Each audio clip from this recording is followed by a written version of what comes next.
परमेश्वर का पवित्र नाम का धन्यवाद हो। परमेश्वर ने ये दिन उसकी महिमा के लिए हमें दिया करके मैं प्रभु का स्तुति और धन्यवाद देता हूँ। बेथेस्दा पेंटिकोस्टल कलीसिया के तरफ से परमेश्वर का नाम का महिमा और आदर करने के लिए प्रभु दिया हुआ ये फेसबुक पेज के लिए हम प्रभु का धन्यवाद देते हैं। प्रिय भाई बहनों, यह पूरा हफ्ता प्रभु हम सबको संभाला और भी प्रभु ही हमें संभालेंगे। उसके आगमन तक वो हमें संभालने वाला परमेश्वर है। इसलिए इस समय में अब हर एक लोगों से मेरी विनती है, ये फेसबुक में जो सेवा प्रभु की महिमा के लिए हमें करने की प्रभु अनुमति दे रहे हैं, उसको आप अनेकों को बांटिए, शेयर कीजिए और परमेश्वर के राज्य को फैलाइए। अनेकों को ये लाभ मिलने दो और लोग उद्धार पाने दो। अभी इस वक्त में हमारे बीच में प्रभु के दास ब्रदर इमानुएल को परमेश्वर लाए हैं। आज के दिन परमेश्वर के संदेश उनके जरिए हम सुनने जा रहे हैं। पहले हम प्रभु के चरणों में प्रार्थना करेंगे। प्रार्थना के साथ हम आगे बढ़ेंगे। प्रार्थना। हमारा प्रेमी परमेश्वर स्वर्ग के पिताजी, आपने ये सुबह का दिन हमें दिया इसलिए धन्यवाद। ये हफ्ता के पहले दिन में सब सारे मसीह तेरी महिमा आराधना करने के समय में हम भी तेरी महिमा करने के लिए तूने हमें चुना करके धन्यवाद। हमें दिया हुआ उद्धार के लिए धन्यवाद, हमें दिया हुआ छुटकारा के लिए धन्यवाद, हमें दिया हुआ अनंतकाल की जीवन की भागीदारी के लिए धन्यवाद। प्रभु जी, आज इस समय पर तेरे वचन के साथ यहां हम खड़े हैं। प्रभु, तेरी आत्मा हमें अगुवाई करने दे। कौन सी बातें आज तू अपने लोगों को देना चाहता है वो हमें दे प्रभु। तेरी आवाज हमारे अंदर से गूंजने दे। तेरे लोग आश्वासन, छुटकारा, चंगाई प्राप्त करने के लिए कारण बने। सारी महिमा आदर आपको देते हैं। प्रार्थना सुना इसलिए धन्यवाद। तेरे दास को इस्तेमाल कर, यीशु के नाम से मांगते हैं, सुन और ग्रहण कर। आमीन। ஹல்லேலூயா ஹல்லேலூயா। இந்த அருமையான பரிசுத்தமான ஓய்வு நாளின் இந்த காலை வேளையிலே உங்கள் மத்தியிலே நாங்கள் வந்து கர்த்தருடைய வார்த்தைகளை பகிர்ந்து கொள்ளும்படி கர்த்தர் கொடுத்த இந்த மகா பெரிய தயவுக்காய் இரக்கங்களுக்காக स्तोत्र செலுத்துகிறோம்। आज इस सुबह के हफ्ता के पहले दिन में प्रभु के नाम का महिमा करने के लिए प्रभु ने दिया हुआ इस मौका के लिए प्रभु की स्तुति करते हैं। இந்த வாய்ப்பை கொடுத்த பாஸ்டருக்கும் சபையின் ஒவ்வொரு அங்கத்தினர்களுக்கும் என் சார்பிலே, கிறிஸ்துவின் சார்பிலே நான் உங்களை வாழ்த்துகிறேன்। इस मौका को दिया हुआ प्रभु के दास और कलीसिया के हर एक अंगों को यीशु मसीह के नाम से हम धन्यवाद देते हैं। காலை வேளையிலே நாம் ஆண்டவரை ஆராதித்தோம்। सुबह हम प्रभु की आराधना किए। இப்பொழுதும் கர்த்தருடைய வார்த்தைகளை கேட்கும்படி நாம் கூடியிருக்கிறோம்। கர்த்தர் நம் மத்தியில் இருந்து பெரிய காரியங்களை செய்வாராக। आज हम प्रभु की आवाज सुनने के लिए इकट्ठे हुए हैं। परमेश्वर हम सब के लिए बड़े काम करे। எடுத்து வாசிப்போம்। हम लेकर पढ़ेंगे 1 சாமுவேல் पहले सामुएल का पुस्तक 17ஆம் அதிகாரம் 17वां अध्याय 17 18 வாசிக்கலாம்। 17 और 18वां वचन। यिशै ने अपने पुत्र दाऊद से कहा, ये एपा भर बुना हुआ अनाज और ये 10 रोटियां लेकर छावनी में अपने भाइयों के पास दौड़ जा और पनीर के ये 10 टिकियां उनके सहस्त्रपति के लिए ले जा और अपने भाइयों का कुशल देकर उनकी कोई निशानी ले आना। ऐसा लिखा है। தமிழிலே வாசிக்கிறேன்। तमिल में पढ़ते हैं। ஈசாய் தன் குமாரனாகிய தாவீதை நோக்கி, உன் சகோதரருக்கு இந்த ஒரு மரக்கால் வறுத்த பயிற்றையும் இந்த 10 அப்பங்களையும் எடுத்துக்கொண்டு பாளையத்தில் இருக்கிற உன் சகோதரிடத்தில் ஓட்டமாய் போய் இந்த 10 பால் கட்டிகளை 1000 பேருக்கு அதிபதியான இடத்தில் கொடுத்து உன் சகோதரர் சுகமாய் இருக்கிறார்களா என்று விசாரித்து அவர்களிடத்தில் அடையாளம் வாங்கி கொண்டு வா என்றான்। கர்த்தருடைய பரிசுத்த நாமத்துக்கு மகிமை உண்டாகட்டும்। परमेश्वर का पवित्र नाम का महिमा हो। இந்த காலை வேளையிலே கர்த்தர் உங்களோடும் எங்களோடும் பேசுகிற வார்த்தை என்னவென்றால், आज परमेश्वर आपसे हमसे करने के लिए चाहता हुआ बातें क्या है? நீ ஓட்டமாய் ஓடி तुम दौड़कर அடையாளத்தை வாங்கி கொண்டு வா। चिन्ह निशानी लेकर आना। இந்த காலை வேளையிலே इस सुबह के समय में கர்த்தர் நம்மையும் நம்முடைய சபையில் இருக்கிற ஒவ்வொருவரையும் பார்த்து பேசுகிறது என்னவென்றால், हमसे और हमारी कलीसिया से हम हर एक लोगों से बात क्या यह कहना चाहते हैं, நீ ஓட்டமாய் ஓடு, तू दौड़ कर जा, அடையாளத்தோடு திரும்பி வா। निशानी के साथ लौटा।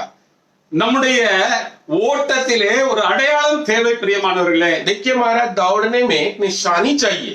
தாவீதுடைய தகப்பனாகிய ஈசாய் दावीद का बेटा जो ईसाई है, அவனுடைய மூத்த சகோதரர்கள் எல்லாம் ராணுவத்தில் இருக்கிறதுனால उसके बड़े भाइयों सब सैनिक सेना में भर्ती किए हुए थे, इसलिए இவன் ஆடுகளை மேய்த்து கொண்டிருந்த இந்த தாவீதை அழைத்து ये बकरियों को चराने वाला दावीद को बुलाकर நீ போய் உன்னுடைய சகோதரன்மார்களை விசாரித்து நீ அவர்களிடத்திலிருந்து ஒரு அடையாளத்தை வாங்கி வா என்று அனுப்புகிறார். तू अपने भाइयों के पास जाकर कुशल पूछकर उनसे लौट कर आते समय निशानी लेकर आकर के कहा। பிரியமானவர்களே, प्रियो, இந்த விசுவாசத்திலே நமக்கு எல்லோருக்கும் ஆண்டவர் ஒரு ஓட்டத்தை தந்திருக்கிறார். इस विश्वास की जिंदगी पर हम सबको परमेश्वर ने एक दौड़ की जिंदगी दिया है। இந்த ஓட்டத்தை முடிக்கும் போது ये दौड़ को पूरा करने समय நம்முடைய கையில ஒரு அடையாளம் வேண்டும். हमारे பிரியமானவர்களே, हाथ में एक निशानी चाहिए। प्यारे भाई बहनों, அடையாளம் இல்லாமல் நீங்கள் பரலோக ராஜ்யத்தை சுதந்திரிக்க முடியாது. निशानी के बिना स्वर्ग राज्य को आप कभी भी प्राप्त नहीं कर सकते। இந்த கால வேளையிலே அதைத்தான் ஆண்டவர் உங்கள் மத்தியிலே பேச விரும்புகிறார். आज सुबह के वक्त में परमेश्वर इस बात के बारे में आपसे बांटना चाहते हैं। தாவீது தன்னுடைய தகப்பனுடைய சொல்லை கேட்டு கீழ்ப்படிந்து போகிறான். दावीद अपने पिताजी का कहना को सुनकर मानकर जा रहा है। அந்த ராணுவம் அங்கே இஸ்ரேல் ஜனங்கள் ஒரு பக்கமும் இன்னும் ஒரு பக்கத்திலே பெலிஸ்தர்களும் கூடி நிற்கிறார்கள். एक बाजू में इजराइल और दूसरे बाजू में फिलिस्तियों, ऐसे ये लोग खड़े हैं। இவன் தன்னுடைய சகோதரர்களை காணும்படிதான் போனான். अब ये अपने भाइयों को मिलने के लिए ही गया है। அதற்காகவே அவனுடைய தகப்பன் அவனை அனுப்பினான். उसी के लिए उसके पिताजी उसको भेजा है।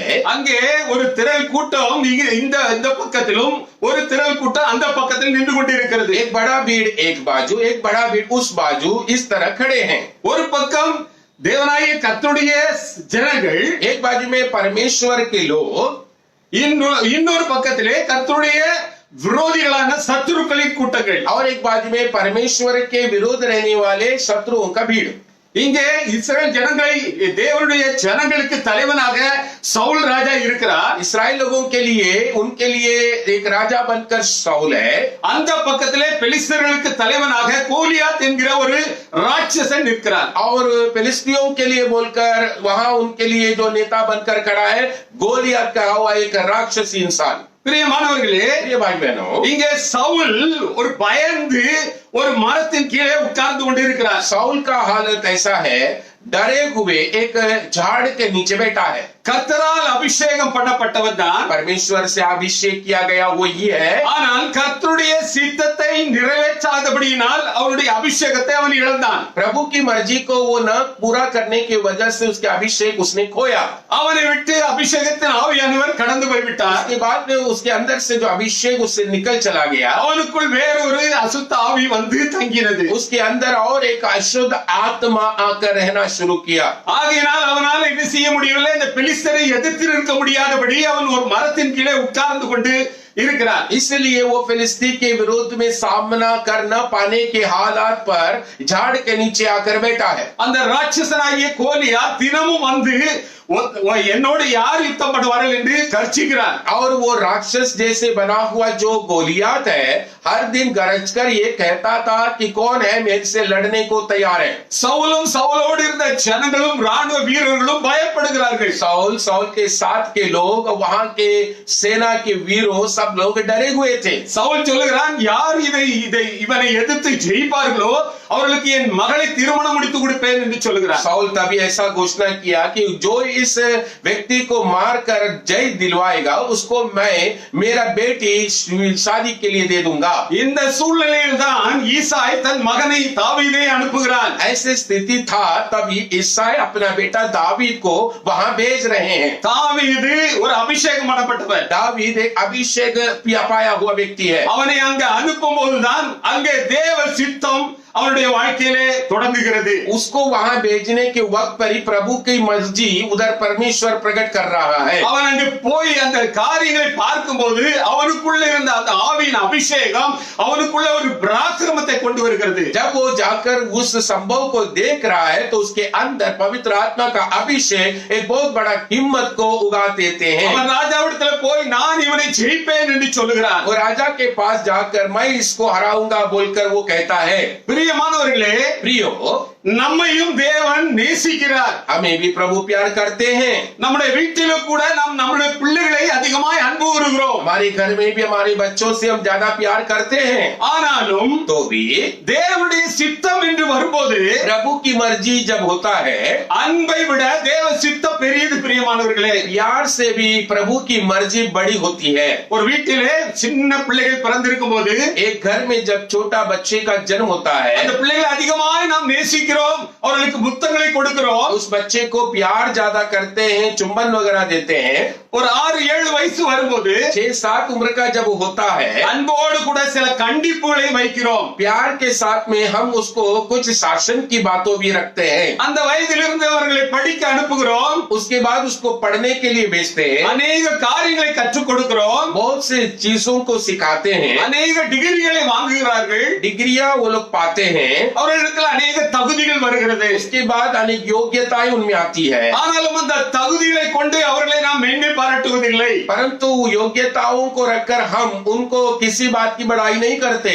அவர்கள் அதை கொண்டு அந்த டிகிரியை கொண்டு அவர்கள் போய் ஒரு நல்ல வேலையில் சேர்ந்து சம்பாதிக்கும் போதுதான் அவர்களை குறித்து மேன்மை பாராட்டுகிறோம். परंतु वो डिग्रियों को लेकर वो नौकरी तलाश करके नौकरी करके कमाने को जब लगता है तभी उसके बारे में बड़ाई बड़प्पन करते हैं. அதே போல தாவீது தன்னுடைய வாழ்க்கையிலே इसी रीति से दावीद भी अपने जीवन में அவன் தன்னுடைய தகப்பனுடைய வீட்டிலே கீழ்ப்படிந்த ஒரு மகனாய் இருந்தார். अपने घर के अंदर बड़ी कहना मानकर चलने वाला एक इंसान था. அவன் கரடியை கொன்றான், சிங்கத்தை கொன்றான் என்று பார்க்கிறோம். उसने भालू को मारा, सिंह को मारा, ऐसे करके देखते हैं. ஒரு அபிஷேகம் பண்ணப்பட்டவன், अभिषेकित किया गया हुआ है. சுரமண்டலத்தை அதிகம் நன்றாக வாசிக்க தெரிந்தவன், अच्छी रीति से वीणा बजाने को जानने वाला. அவரிடத்துல अनेक தகுதிகள் இருந்தது பிரியமானவர்களே. ऐसे अनेक गुण उसके अंदर थे प्यारो. ஆனா இந்த தகுதிகள் எல்லாம் அவனுடைய வாழ்க்கையிலே ஒரு அடையாளமாக இருக்கவில்லை. ये कोई गुण भी उसकी जिंदगी के लिए कोई निशानी बनकर बिल्कुल नहीं रहा. அவனுடைய வாழ்க்கையிலே தேவனுடைய சித்தம் என்பது இந்த ராட்சசனை அழிக்க வேண்டும். उसका अंदर प्रभु की मर्जी ये था कि इस राक्षस को मार देना है. அது யாராலும் செய்ய முடியவில்லை. किसी से भी वो बात नहीं हो पाया. அபிஷேகத்தை இழந்தவனாலும் செய்ய முடியவில்லை. अभिषेक खोया हुआ इंसान से भी न हो पाया. ஆனால் அபிஷேகம் பண்ணப்பட்டவன் மாத்திரமே அதை ஜெயிக்க முடிந்தது பிரியமானவர்களே. अभिषेक किया गया हुआ व्यक्ति से ही वो काम हो सकता है प्यारो. அந்த நாட்களில் பெலிஸ்தர் தேசத்திலே अनेक ராட்சசர்கள் இருந்தார்கள். उस समय में फिलिस्ती देश में अनेक राक्षसों थे. இதே போலதான் சவுலுடைய நாட்களிலே ஆண்டவர் அவனுக்கு கொடுத்த தேவ சித்தம் என்னவென்றால் அமலேக்கியர்களை நீ அழிக்க வேண்டும். साउल के दिनों में भी प्रभु ने रखा हुआ मर्जी क्या था कि अमेरिकियों को तुम खत्म करना है. அவன் அதை செய்யவில்லை. उसने वो काम नहीं किया. ஆகையினால் அபிஷேகம் அவனை விட்டு போய்விட்டது. इसलिए अभिषेक उसे छोड़कर चला गया. இன்றும் தேவ பிள்ளைகளே, आज भी है मेरे प्रभु के लोगों, நீங்களும் நானும் அபிஷேகம் பண்ணப்பட்டவர்கள் தான். हम और आप भी अभिषेकित किए गए हुए लोग हैं. ஆனால் தேவன் அன்பாய் இருக்கிறார் என்று சொல்லி परंतु परमेश्वर प्रेम है कहकर நீங்கள் தேவனுடைய சித்தத்தை மறந்து நடப்பீர்களானால் परमेश्वर की मर्जी को आप भूल कर चलना शुरू करोगे तो நீங்கள் அடையாளத்தோடு போக முடியாது பிரியமானவர்களே. निशानी पाकर आप जा नहीं पाओगे. தாவீதுடைய வாழ்க்கையிலே दावीद की जिंदगी में நீங்கள் அவனுடைய வாழ்க்கையில நீங்கள் பார்ப்பீர்களானால் अगर आप देखेंगे तो அவன் கோலியாத்தை ஜெயித்ததனால் அந்த ஒன்று முடிந்து போனதில்லை. गोलियत को जीत लिया बोलकर सब खत्म नहीं हुआ था. அடிக்கடி பெலிஸ்தர்கள் இஸ்ரவேலோடு யுத்தம் பண்ண வருகிறார்கள். बार बार फिलिस्ती लोग इस्राएल के खिलाफ युद्ध करने आते थे. எப்பொழுதெல்லாம் வருகிறார்களோ அப்பொழுதெல்லாம் ஒரு ராட்சசன் அவர்களோடு கூட வருகிறான். जब जब वो आते थे तब उनके भयानक कोई एक इंसान राक्षस के समान आते थे. அப்ப அவர்களை அழிக்க வேண்டும். उनको खत्म करना है. அப்ப தாவீது ஒருவனாக அதை செய்ய முடியாது. दावीद को अकेले से वो काम नहीं हो सकता है. தாவீதுடைய வாழ்க்கையில இந்த அபிஷேகம் अनेகரை உருவாக்குகிறது பிரியமானவர்களே. दावीद के अंदर के अभिषेक अनेक लोगों को तभी उत्पन्न करता हुआ देखते हैं. நீங்கள் 1 நாளாகமம் 11ஆம் அதிகாரத்திலே பார்ப்பீர்களானால் पहले इतिहास में 11वां अध्याय को जब हम पढ़ेंगे तो 1 சாமுவேல் 22ஆம் அதிகாரம் 2வது வசனத்திலிருந்து பார்ப்பீர்களானால் पहले सामुएल 22 की 22वां वचन से आप देखेंगे तो சாதாரணமாய் இருந்த ஜனங்களை साधारण रहने वाले लोगों को அசாதாரணமானவர்களாய் மாற்றினான். प्रभु असाधारण के रूप में बदल दिया. இதுதான் தேவனுடைய தாவீதுடைய வாழ்க்கையில் இருந்த சித்த பிரியமானவர்களே. यही परमेश्वर की जिंदगी में परमेश्वर उसके दावीद की जिंदगी में रखा हुआ बात थी. இன்னைக்கு நம்முடைய வாழ்க்கையிலே हमारे जीवन में தேவன் தந்த அபிஷேகம் प्रभु दिया हुआ अभिषेक அநேக சாதாரணமானவர்களை अनेक साधारण लोगों को அசாதாரணமானவர்களாய் மாற்ற வேண்டும். असाधारण वाला बनाना चाहिए। காரணம் என்னவென்றால் कारण यह है தாவீதுடைய வாழ்க்கையிலே दावीद की जिंदगी में அவனோடு சேர்ந்தவர்கள் யாரும் ஒடுக்கப்பட்டவர்கள், கடன்பட்டவர்கள், முறுமுறுக்கிறவர்கள். उसके संग में जुड़े हुए सभी लोग मारे गए हुए, दबे गए हुए, सताए गए हुए लोग हैं। இப்படியாக ஒரு 400 பேர் அவனோடு கூடிக்கொண்டார்கள். ऐसे 400 लोग उसके साथ जुड़ गए थे। அவனோடு கூடிக்கொண்ட அந்த சாதாரணமான அந்த ஜனங்களை, इसके साथ जुड़े हुए ये साधारण लोगों को இந்த பெலிஸ்தீர்களை அழிக்கும்படியான அசாதாரணமானவர்களாய் மாற்றினான். इस फिलिस्तीयों को मारने के लिए असाधारण बोलकर प्रभु बना दिया। இன்று உங்களையும் என்னையும் आपको भी, हमें भी அபிஷேகம் பண்ணினதின் நோக்கம் இதுதான் பிரியமானவர்களே. अभिषेक प्रभु करने का उद्देश्य भी वही है। நீ மட்டும் உருவாகி பிரயோஜனம் இல்லை. तू सिर्फ उत्पन्न होकर काम नहीं, நீ அநேகரை உருவாக்க வேண்டும். अनेकों को तो उत्पन्न करना है। சாதாரணமானவர்களே அல்ல, साधारण लोगों के लिए नहीं, அசாதாரணமானவர்கள். असाधारण लोगों को। நாம் ஒரு நாளிலே ஆலயத்திலே ஒடுக்கப்பட்டவர்களாய், கடன்பட்டவர்களாய், முறுமுறுப்போடு கூட வந்தோம். एक समय पर हम परमेश्वर के आलय में हम दबे हुए, सताए गए हुए और ऐसे कष्ट उठाए हुए हालत में आए थे। இன்று இந்த நாளிலே கர்த்தர் நம்மை அபிஷேகித்திருக்கிறார். परंतु इन दिनों में प्रभु ने हमें अभिषेक किया है। என்ன நோக்கத்தோடு அபிஷேகம் பண்ணினார்? कौन से उद्देश्य से अभिषेक किया है? அவருடைய சித்தம் நிறைவேற வேண்டும் பிரியமானவர்களே. उसकी मर्जी पूरा किया जाना है प्यारे भाई बहनों। தகப்பனோ ஈசாய் தாவீதை அன்போடு கூட தன்னுடைய மகனை பார்க்க அனுப்பினார். ओ पिताजी ने ईसाई ने अपने बेटे को उसके भाइयों का कुशल पूछने के लिए भेजा। அந்த ஓட்டத்தை தேவன் தமது சித்தத்தின்படி திருப்பினார். उसी दौड़ को परमेश्वर ने अपनी मर्जी के अनुसार उससे घुमा दिया। இன்று நீ எப்படிப்பட்ட ஓட்டத்திலே ஓடிக்கொண்டிருக்கிறாய்? आज तेरा दौड़ किस प्रकार का है? உன்னுடைய ஓட்டம் முடியுமானால் உன்னால் ஒன்றும் செய்ய முடியாது. तेरा दौड़ पूरा हो जाएगा तो तुमसे कुछ भी करने नहीं होगा। இன்று ஓடிக்கொண்டிருக்கிற நீ உன்னையே நிதானித்து சிந்தித்து பார். आज जो दौड़ रहे हो तुम अपने आप को जरा बराबर ध्यान करके देखो। உன்னுடைய ஓட்டம் சரியா இருக்கிறதா? तेरा दौड़ क्या सही है क्या? நீ யாரையாவது இந்த உலகத்திலே உருவாக்கி இருக்கிறாயா? किसी को भी तुमने इस संसार में तुम उत्पन्न किए हो क्या? நீ பெற்ற அபிஷேகத்தினால் தேவனுக்கு என்ன லாபம்? तू पाया हुआ अभिषेक से परमेश्वर को लाभ क्या है? நீ படிக்க வைக்கிற உன் பிள்ளைகள் अनेक டிகிரிகளை வாங்கி வீட்டிலே படுத்திருந்தால் உனக்கு என்ன லாபம்? तू तेरे बच्चों को अच्छी तरह पढ़ा लिखा के डिग्री लेने के बाद में घर में ही उसे बिठा के रखोगे तो फिर क्या लाभ होगा? இன்று இந்த கால வேளையிலே கர்த்தர் உங்களை என்னை பார்த்து கேட்கிறார். आज सुबह के समय परमेश्वर आपको और मुझे देख कर यही पूछते हैं। இரண்டாவதாக ஒரு மனிதனை பார்ப்போம். दूसरा एक इंसान को हम देखेंगे। ஆதியாகமம் उत्पत्ति का पुस्तक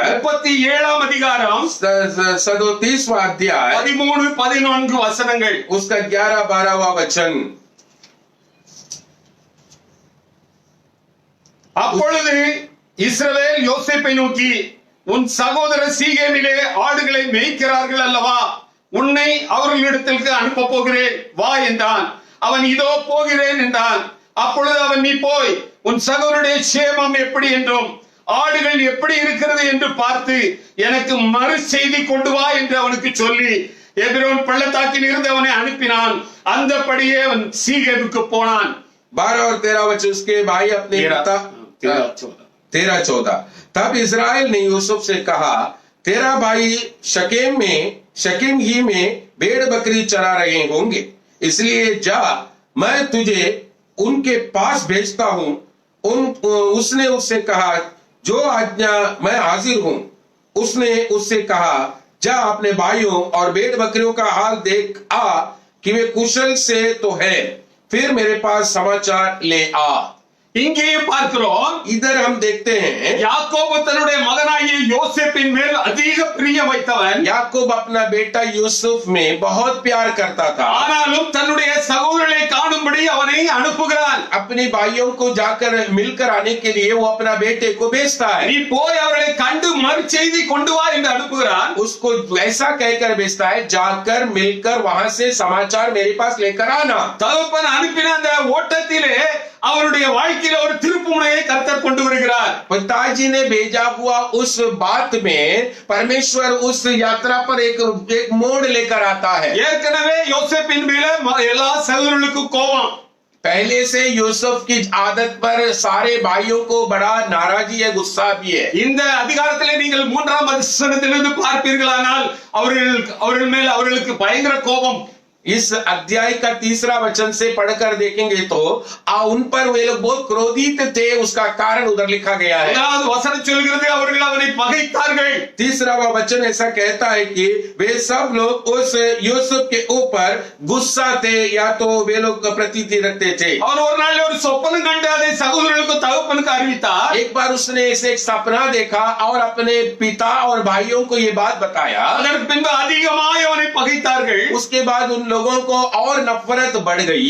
திரும்ப இவர்களோடு கூட அவனும் ஆடு மேய்த்து வந்தான். और इनके साथ ये भी बकरी चराते आया। இவர்கள் செய்கிற துன்மார்க்கத்தை எல்லாம் தன் தகப்பனிடத்துல போய் சொன்னான். इसके लोग करता हुआ सारी बुराइयों को जाकर पिताजी को खबर पहुंचाता है। அதனால் அவனை கொன்று போட வேண்டும் என்று திட்டமிட்டார்கள். इसलिए इसको खत्म कर देना बोलकर उन्होंने सोच लिया। இவர்கள் எல்லாம் தீமை செய்ய ஐக்கியப்பட்டார்கள். ये लोग सब बुराई करने के लिए एकजुट हो गए करके देखते हैं। இதில் நாம் எப்படிப்பட்ட ஐக்கியத்துக்குள் வருகிறோம்? हम किस प्रकार के एकजुट में आजकल रहते हैं। நம்ம எல்லாருக்கும் ஒரு சபை உண்டு. हम सभी लोग हम सबके लिए कलीसिया है। சபையிலே கூடி வருகிற நோக்கம் என்ன? कलीसिया में जुड़कर आप आने का उद्देश्य क्या है? और 3 காரியங்களுக்காக தேவன் நம்மை சபையிலே கொண்டு வந்து சேர்த்தார். 3 कार्यों के लिए परमेश्वर कलीसिया में हमें जुड़ा के रखा है। ஒன்று தேவனுடைய சித்தம் நிறைவேற்றும்படியாக. एक है परमेश्वर की मर्जी पूरा करने के लिए। நீ பக்தி விருத்திக்கு ஏதுவான காரியங்களை செய்யும்படியாக. भक्ति बढ़ने के लिए, भक्ति पूर्वक बातों को करने के लिए। மூன்றாவது தேவனுடைய நாமம் மகிமைப்பட வேண்டும் என்று சொல்லி. तीसरा परमेश्वर के नाम की महिमा होना है बोलकर। இந்த 3 காரியங்களுக்காக மட்டுமே நாம் ஐக்கியப்பட வேண்டும் பிரியமானவர்களே. ये तीनों बातों के लिए ही कलीसिया में जुड़ा हुआ हम बने रहना चाहिए। ஆனால் இங்க அன்பு செலுத்தின அந்த யோசேப்பின் மேல் அவர்கள் தீமைக்காக ஐக்கியப்பட்டார்கள். परंतु प्यार बरसाया गया हुआ यूसुफ के ऊपर उन भाइयों बुराई करने के लिए एकजुट हो गए। நீங்கள் இன்று யோசித்து சிந்தித்து பார்க்க வேண்டும். आज इन दिनों में आप सोच कर और जरा इस बातों के लिए समझना चाहिए। நாம் சபையிலே எதற்காக கூடுகிறோம்? हम कलीसिया में क्यों जमा होते हैं? குடும்பத்தினர் மத்தியிலே எதற்காக கூடுகிறோம்? परिवारों के अंदर हम क्यों इकट्ठा होते हैं? தீமை செய்யும்படி கூடுகிறோமா அல்லது தேவனுடைய சித்தம் நிறைவேற்ற கூடுகிறோமா? बुराई करने के लिए बोलकर एकजुट होते हैं या प्रभु की मर्जी करने के लिए एकजुट होते हैं? இந்த அருமையான வேளையிலே சிந்திக்கும்படி ஆண்டவர் கேட்கிறார். इस समय पर परमेश्वर इस बात पर ध्यान देने के लिए प्रभु कहते நீ हैं, தீமை செய்ய கூடுவாயானால் உன்னை கொண்டு தேவ சித்தம் எப்படி நிறைவேற்ற முடியும்? तुम बुरा करने के लिए जुड़ रहे हो तो परमेश्वर की मर्जी तुम्हारे द्वारा प्रभु कैसे पूरा करेगा? ஒரு வசனத்தை எடுத்து வாசியுங்கள். एक वचन को लेकर हम पढ़ेंगे कि 2 ராஜாக்கள் दूसरी राजाओं की पुस्तक 9ஆம் அதிகாரம் उसका 9वां अध्याय 2வது வசனம். दूसरा वचन।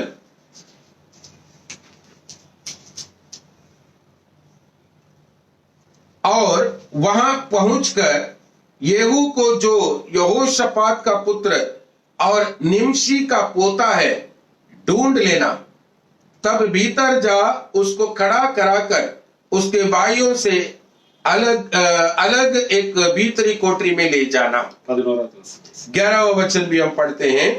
उसमें से लेकर तब येहू अपने स्वामी के कर्मचारियों के पास निकल आया और एक ने उससे पूछा, क्या कुशल है? वह बावला क्यों तेरे पास आया था? उसने उसे कहा, तुमको मालूम होगा कि वह कौन है और उससे क्या बातचीत हुई है। தமிழில் வாசிக்கிறேன். நீ அங்கே சேர்ந்த போது நிம்சியின் மகனான யோசபாத்தின் குமாரன் யெகூ எங்கே இருக்கிறான் என்று பார்த்து அங்கே உட்பிரவேசித்து அவனை தன் சகோதரன் நடுவிலிருந்து எழுந்திருக்க பண்ணி அவனை உள்ளான ஒரு அறையிலே அழைத்து கொண்டு போய் யெகூ தன் ஆண்டவருடைய ஊழியக்காரத்தை திரும்பி வந்தபோது அவர்கள் அவனை நோக்கி, சுக செய்தியா? அந்த பைத்தியக்காரன் உன்னிடத்தில் வந்தது என்ன என்று கேட்டார்கள். அதற்கு அவன், அந்த மனுஷனையும் அவன் சொன்ன காரியத்தை நீங்கள் அறிவீர்கள் என்றான். Praise the Lord. பிரியமானவர்களே, प्रियो, இங்க ஒரு உதாரணமாக நான் உங்களுக்கு யெகூவை பத்தி சொல்ல விரும்புகிறேன். उदाहरण लेकर यहू के बारे में आपसे मैं बांटना चाहता हूँ।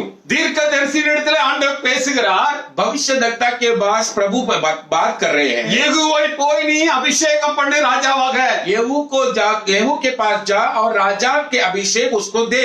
அவன் ஒரு தீர்க்கதரிசி புத்திரனிடத்திலே தைல குப்பியை கொடுத்து அபிஷேகிக்கும்படி அவனை அனுப்புகிறான். भविष्यवक्ता के पुत्र के हाथ में उस तेल को वो देकर बेचता है। ஏற்கனவே யெகூ சேனாதிபதியா இருக்கிறான். यहू पहले से वो सेनापति है। அவன் தன் சகோதரர்கள் மத்தியிலே இருந்து கொண்டு பேசிக் கொண்டிருக்கிறான். भाइयों के संग में बैठकर वो बातें कर रहा है। அந்த தீர்க்கதரிசி போய் அவனை அந்த இடத்திலிருந்து எழுப்பி ஒரு அறை வீட்டுக்குள் கூட்டு கொண்டு போகிறார். वो भविष्यद्वक्ता उसको उस बैठे हुए स्थान में से उठाकर एक कमरे में लेके जाता है। அங்க போய் அவனை அபிஷேகம் பண்ணினதின் நோக்கத்தையும் தேவனுடைய சித்தத்தையும் சொல்லுகிறான். उधर उसको अभिषेक करने की उद्देश्य और परमेश्वर का मर्जी को वो प्रकट करता है। என்ன சொன்னான் என்றால், क्या कहा मालूम है? ஆகாபின் வீட்டாரிலே ஒரு நாய் கூட இருக்கக்கூடாது, அவர்களை எல்லாவற்றையும் நீ நிர்மூலமாக்க வேண்டும். आहाब के घराने में एक जानवर तक नहीं बचना चाहिए, सबको तुम मिटा देना करके कहा। அவன் வெளியிலே வரும்போது, वो जब बाहर आया, யெகூ வெளியில வந்தபோது அவருடைய சகோதரர்கள் எல்லாரும் அந்த பைத்தியக்காரன் என்ன சொன்னான் என்று கேட்கிறார்கள். यहू बाहर आया तो उसके बाकी भाइयों ने पूछा, ये जो पागल है, बावला है, ये क्या तुमको बताया करके कहा। நான் பேச வந்த நோக்கம் இதுதான் பிரியமானவர்களே. मैं बात करने के लिए आया हुआ उद्देश्य यही है प्यारो। நீங்கள் இருக்கிற இடங்களிலே எப்படிப்பட்ட சிநேகத்தை வைத்திருக்கிறீர்கள்? आप जहां हो उस जगह में किस प्रकार की संगति को तुम रखे हो। உன்னையும் இயேசுவையும் பைத்தியக்கார கூட்டம் என்று சொல்லக்கூடிய ஒரு கூட்டத்துக்குள்ளே நீ இருப்பாயானால், तुम्हें और तुम लोगों को ये बावला है कहता हुआ भीड़ के अंदर अगर तुम हो तो உன்னை எப்படி அவர் அபிஷேகித்து உன்னை நடத்த முடியும்? तुझे अभिषेक करके कैसे प्रभु तुझे चला पाएंगे। நீ அபிஷேகம் பெற்றுக்கொண்டு और तू अभिषेक पाकर இயேசுவின் கூட்டத்தை, இயேசுவை விசுவாசிக்கிற கூட்டத்தை பைத்தியக்கார கூட்டம் என்று சொல்லுகிற ஜனங்கள் மத்தியிலே உட்கார்ந்து நீ நேரத்தை கழிக்கிறாயே. यीशु को विश्वास करने वाले भीड़ को पागल या बावला का भीड़ है बोलकर तू अपने समय बिताते हो ना। சங்கீதக்காரன் சொல்லும்போது, भजन संहिता में भजन का गीतकार कहते हैं, சங்கீதம் 1ஆம் அதிகாரம் 1வது வசனத்திலே சொல்கிறார், पहले भजन संहिता 1:1 में ऐसा कहते हैं, துன்மார்க்குடைய கூட்டம் வேண்டாம், वो दुष्टों की भीड़ नहीं चाहिए, பரியாசக்கார கூட்டம் வேண்டாம், तुम्हें निंदा करने वालों की भीड़ नहीं चाहिए। இப்படிப்பட்ட கூட்டத்திலே நீ இன்று காணப்படுவாயானால், इस प्रकार का भीड़ में अगर तुम मौजूद हो तो நீ எப்படி அடையாளத்தோடு ஓட முடியும்? निशानी लेकर कैसे तुम दौड़ पाओगे। பிரியமானவர்களே, இந்த காலை வேளையிலே சிந்திக்க வேண்டும். प्रियो, इस सुबह के वक्त में इस बात को थोड़ा तुम्हें सोचना है। அநேகருடைய வீடுகள் இப்படியாக இருக்கிறது. अनेकों का घर आजकल इस प्रकार ही दिखाई देता है। நான் வாலிபனாக இருக்கும்போது मैं जब जवान था, தாராவியில இருந்தேன். धारावी में रहता था। அங்க அநேகர் பரிசுத்தவான்கள் அபிஷேகம் பெற்ற பெண்கள் கூட்டம் நடத்துவார்கள் வீடுகளிலே. एक उधर अभिषेक पाए हुए बहनों मीटिंग चलाते थे। ஒரு சில வீடுகளுக்கு நானும் போவேன். एक दो घरों में मैं भी जाता था। அங்கு பார்த்தீர்களானால் उधर हम देखेंगे तो அந்த கூட்டம் நடக்காத மற்ற நாட்களிலே वो मीटिंग न चलता हुआ बाकी दिनों में ஜெபம் பண்ண வருகிறேன் என்று சொல்லி அநேகர் அவர்கள் வீடுகளை தேடி வருவார்கள். प्रार्थना करने को आता हूँ बोलकर बहुत लोग उनके घरों को ढूंढ कर आते हैं। அநேக இடங்களில் உள்ள அந்த குப்பைகளை அவர்கள் வீடுகளில் வந்து கொட்டுவார்கள். अनेक घरों के अंदर की कचराओं को उनके घर में आकर वे लोग डालते थे। தேவையில்லாத காரியங்களை குறித்து இவருடைய காதிலே வந்து போடுவார்கள். जो भी ना काम का बिना काम की बातों को इनके कानों में आकर वे लोग फुसलाते थे। இவர்கள் வீட்டுக்கு வருகிறவரிடத்தில் அதை பகிர்ந்து கொள்வார்கள். और इनके घर में आने वाले इन लोगों के साथ में ये लोग बांटते थे। கடைசியில கொஞ்ச நாட்களுக்குள்ளாக இவர்கள் வீட்டுக்கு வருவது யாருமே இருக்காது. அப்படியே அவருடைய அந்த ஜெப குழு அப்படியே நின்று போகும். बाद में थोड़े दिन के अंदर इनके प्रार्थना का भीड़ फूट जाता है, कोई प्रार्थना करने उधर नहीं आता है। நாம் ஆலயத்துக்கு வரும்போது, சபைக்கு வரும்போது அந்த ஐக்கியத்திலே हम जब भी कलीसिया में आते हैं तो उस ऐक्य में அந்த அபிஷேகத்திலே நிறைகிறோம், हम अभिषेक में बढ़ते हैं, ஐக்கியப்படுகிறோம், हम संगति मनाते हैं, தேவ சித்தம் செய்வோம் என்று உறுதி எடுக்கிறோம், प्रभु की इच्छा करना है बोलकर हम उसमें निर्णय लेते हैं, தேவனை மாத்திரமே மகிமைப்படுத்துவோம் என்று நாம் தீர்மானம் எடுக்கிறோம், प्रभु को सिर्फ महिमा करेंगे बोलकर निर्णय लेते हैं। ஆனால் வீடுகளுக்கு கடன் செல்லும் போது, परंतु जब घरों में जाते हैं நம்முடைய வீடு குப்பை தொட்டியாக மாறுகிறது பிரியமானவர்களே. तब हमारा घर एक कचरे का डब्बा के समान बन जाता है। இயேசுவை அறியாத ஜனங்கள் உங்கள் வீடுகளிலே வந்து அநேக காரியங்களை உங்கள் காதுகளிலே போடுகிறார்கள். यीशु को न पहचाना हुआ अनेक लोग तेरे कानों में आकर कुछ न कुछ डालता रहते हैं। அநேக இடத்துல கேட்டா अनेक लोगों से पूछेंगे तो பாஸ்டர் பிரதர் நாங்க யார் வீட்டுக்கு போறது இல்ல, पास्टर जी ब्रदर हम किसी का घर नहीं जाते हैं, ஆனா உங்க வீட்டுல வந்து உங்களையே குப்பை தொட்டி ஆக்கிட்டு போயிடுறாங்க. परंतु आपके घर में आते हैं आपको ही कचरा बनाकर चले जाते हैं। ஆகையால் உங்க அபிஷேகம் ஒன்றும் வேல்யூ இல்லாம அது ஒரு காரியத்தை செய்ய முடியாம இருக்கிறது. इसलिए आपके अभिषेक किसी काम का न बनकर उसका कोई प्रयोजन नहीं हो जाता है। ஆகையால் இந்த நாட்களிலே உங்கள் வீடுகளையும் உங்களை சுத்திகரிக்க வேண்டும். इसलिए इन दिनों में आपके घरों को आप पवित्र कर लेना है। உன் வீட்டிலே குப்பை தொட்டி இருக்குமானால் நீ நாற்றம் எடுத்த வாழ்க்கை வாழ்ந்து கொண்டிருக்காய். घर में इस प्रकार का कचरा ही भरा है तो फिर तेरी जिंदगी एक बासमार दुर्गंध का जिंदगी बनेगा। யோசேப்புடைய வாழ்க்கையிலே यूसुफ की जिंदगी में அவர் தகப்பன் அன்போடு கூட அனுப்பினது தன்னுடைய குமாரர்களை மூத்த குமாரர்களை கண்டு வரும்படி. उसके पिताजी ने प्यार से उसको उसके बड़े भाइयों का कुशल पूछने के लिए समाचार लाने के लिए भेजा।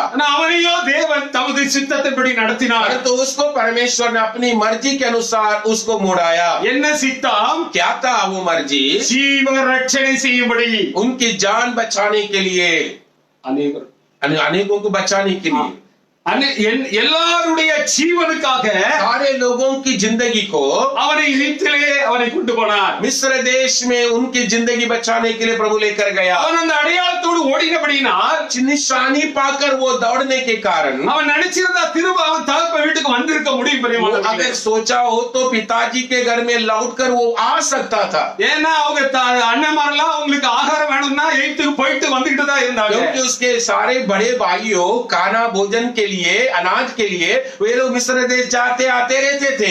தேவ சித்தத்தை விட்டு தகப்பனை காண தன் சகோதரனை காண திரும்பி வரவே இல்லை. परंतु परमेश्वर की मर्जी को छोड़कर वो मर्जी के खिलाफ कोई काम उसने नहीं किया। இந்த அநேகர் தங்களுடைய சொந்த பந்தங்கள் என்று சொல்லி அதற்கு பின்னாக தங்கள் நேரங்களை செலவிட்டு தங்கள் அபிஷேகத்தை நஷ்டப்படுத்திக் கொண்டிருக்கிறார்கள். अनेक लोग अपने रिश्तेदार के नाम को रखकर, रिश्तेदार की प्यार को रखकर परमेश्वर की मर्जी को उल्लंघन करते हुए, इनकार करते हुए जिंदगी बिता रहे हैं। தாவீது தன்னுடைய வாழ்க்கையிலே அசாதாரணமானவர்களை உருவாக்கினான். दावीद ने अपनी जिंदगी में असाधारण लोगों को उसने तैयार किया, ஆகையால் அவனுக்கு சிங்காசனம் கொடுக்கப்பட்டது. பிரியமானவர்களே, इसलिए उसको सिंहासन दिया गया था। யோசேப்பு ஜீவ ரட்சணை செய்தான். ஆகையால் அவனுக்கு சிங்காசனம் கொடுக்கப்பட்டது. यूसुफ लोगों की जान बचाया, इसलिए उसको सिंहासन दिया गया। அடுத்து ஒன்று பார்ப்போம். अगला हम देखेंगे ஏசாயா येसाया की पुस्तक 6ஆம் அதிகாரம் अध्याय 6 8வது வசனம். उसका 8वां वचन।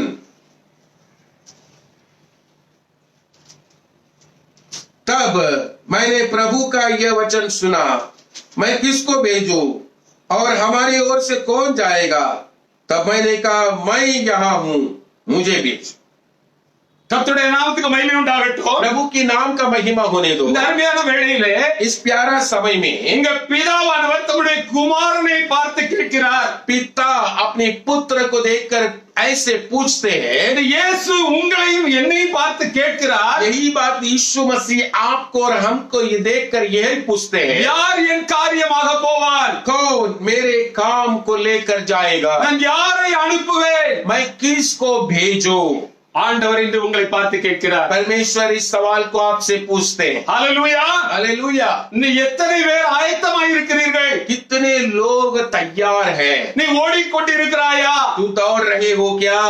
இயேசு தன்னுடைய வாழ்க்கையிலே यीशु अपनी जीवन में பிறந்தது ஒரு அடையாளத்தோடு பிறந்தார். जब वो जन्म लिया तो एक निशानी से जन्मा। 12 வயது வரை சிறு பிள்ளையாய் இருந்தார். 12 उम्र तक वो छोटा बेटा बनकर रहा। 12 வயது முதல் 18 ஆண்டுகள் 30 வயது வரை தன் தகப்பனுடைய வீட்டிலே கீழ்ப்படிந்து தன்னுடைய தகப்பனுடைய சகல காரியங்களை கேட்டு அதன்படி நடந்தார். उसके बाद 30 उम्र तक वो अपने पिताजी का सारा कहना मानकर गरी में रहा। 30வது வயதிலே தேவனுடைய சித்தம் நிறைவேற்ற அவர் தொடங்கினார். 30वां उम्र पर जब परमेश्वर की मर्जी करने निकल पड़ा, அவர் வெளியிலே போகும்போது अनेक அற்புதங்கள் நடந்து பிரியமானவர்களே. जब वो बाहर निकलते थे तो अनेक चमत्कार चिन्ह होता था. முடவர்கள் நடந்தார்கள், लंगड़े चले, கண்ணு தெரியாதவர்களுக்கு பார்வை அடைந்தார்கள், अंधे देखे, ஊமையர்கள் பேசினார்கள், भूखे बोले, செத்தவர்கள் மரித்தவர்கள் உயிரோடு எழுந்தார்கள். मरे हुए जी उठे. ஆனால் அதுவல்ல அவருடைய தேவ சித்தம். परंतु ये सिर्फ नहीं था परमेश्वर की मर्जी. அவர் ஒரு நாளைக்கு கெத்செமனே தோட்டத்திலே ஜெபித்துக் கொண்டிருந்த एक போது बार गत्सेमनी बगीचा पर जब वो प्रार्थना करते थे, பிதாவை நோக்கி ஒரு ஜெபம் பண்ணினார். पिता की ओर ताक कर वो प्रार्थना किया, இந்த பாத்திரம் நீங்க கூடுமானால் நீங்கும்படி செய்யும் என்று சொன்னார். हो सके तो एक कटोरा मुझसे हटा दे प्रभु. அந்த பாத்திரம் தான் அவருக்கு வைத்த தேவ சித்தம் वो பிரியமானவர்களே. कटोरा ही था कि वो परमेश्वर ने उनके लिए रखा हुआ मर्जी. ஏதோ நாம வந்து ஆலயத்தில் அபிஷேகத்தில் நிறைந்து பாட்டு பாடினோம், அந்நிய பாஷைகளை பேசினோம், ஆராதித்தோம், காணிக்கைகளை கொடுத்தோம் என்று அல்ல. कुछ तो आए, गीत गाए, अब आत्मा में भरे, अर्पण दिए, इस अभिषेक में भरते, इतना ही सिर्फ नहीं प्रभु की मर्जी है. இதெல்லாம் உன்னுடைய தகுதி பிரியமானவர்களே. ये सब तेरे गुण होगा. ஆனா தேவ சித்தம் ஒன்று இருக்கிறது. प्रभु की मर्जी करके एक बात है.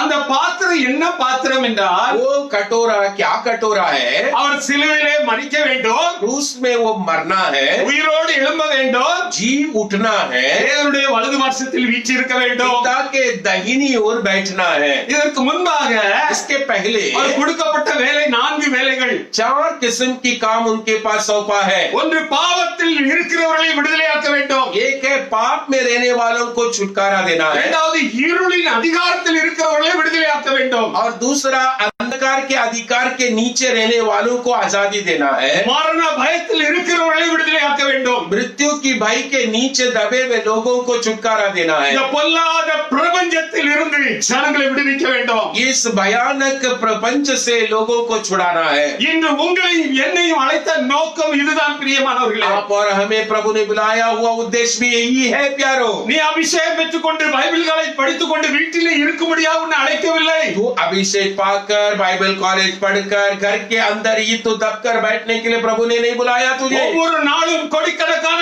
ஜனங்கள் அந்த பாதாளத்திலே போய் விழுந்து கொண்டு இருக்கிறார்கள். हर एक दिन करोड़ों करोड़ों लोग उस पाताल के अंदर जाकर मर रहे हैं.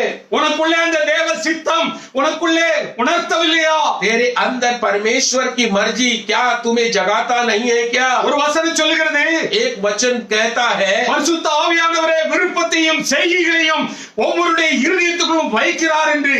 पवित्र आत्मा ही हर एक व्यक्ति के अंदर उसकी सारी कामों को, उसकी मर्जी को वो रखता है. அவருடைய விருப்பம் என்ன என்பதை உனக்குள்ளே வைக்கவில்லையா? उसका जितनी इच्छा क्या है ये बात परमेश्वर तेरे मन में नहीं रखा क्या? இன்று செய்யவில்லையானால் நீ என்று செய்வாய்? आज नहीं करोगे तो फिर कब करोगे? நீ ஓட ஆரம்பிக்கவில்லையே, तू दौड़ना तो शुरू किए ही नहीं हो ना. ஓட்டத்தை தடைப்படுகிற காரியம் என்ன? तेरे दौड़ को रोकने वाला रुकावट की बात क्या है? இயேசு தன்னுடைய 3.5 வருஷ ஊழியத்திலே பிதாவின் சித்தம் நிறைவேற்றி முடித்தார். यीशु मसीह अपने 3.5 साल का सेवा में पिता की मर्जी को निभाया. இந்த பொல்லாத பிரபஞ்சத்திலிருந்து நம்மை விடுவித்தார். ये भयानक प्रपंच से परमेश्वर हमें छुड़ाएंगे. ஒவ்வொரு நாளும் மரண பயம் நம்மை நெருக்கிக் கொண்டிருந்தது, அதிலிருந்து நம்மை விடுவித்தார். हर एक दिन हमें मृत्यु की भय सताने वाली थी, सता रही थी, प्रभु ने उससे हमें छुड़ाया. ராத்திரி ஏன் வருகிறது என்று சொல்லி அங்கலாய்த்து தூக்கமற்று இருந்த நம்மை இருளின் அதிகாரத்திலிருந்து விடுவித்தார். रात क्यों आती है कहकर हम तड़पते समय में ऐसे अंधकार से प्रभु ने हमें छुड़ाया. பாவம் நம்மை விட்டு வாசற்படி விட்டு வெளியேறாதபடி தடை செய்து கொண்டிருந்தது, அந்த பாவத்திலிருந்து நம்மை விடுவித்தார். पाप अपने दरवाजे में रहकर वहां से बाहर नहीं जाता हुआ रहने के समय प्रभु ने उस पाप से हमें छुड़ाया. இன்று உன்னை என்னை அபிஷேகத்தின் நோக்கம் இதுதான் பிரியமானவர்களே. आप और हमें अभिषेक प्रभु ने करने किया हुआ उसका उद्देश्य यही है प्यारो. நீ இதை செய்யாவிட்டால் உன்னுடைய கையில அடையாளம் என்ன இருக்கும்? இருக்கும்? तू इस तरह नहीं करोगे तो तेरे हाथ में निशानी क्या रहेगी? இன்று இந்த ராத்திரி இந்த பகல் கால வேளையிலே உன்னுடைய ஆயுசு முடியுமானால் நீ என்ன கொண்டு போவாய்? आज ये सुबह के समय में तेरे प्राण की निकल जाए तो तू क्या लेके जाओगे? நெகேமியாவின் புத்தகத்திலே பார்க்கிறோம். नेहमिया की पुस्तक में पढ़ते हैं, 2ஆம் அதிகாரம் 6ஆம் வசனத்திலே उसका दूसरा अध्याय और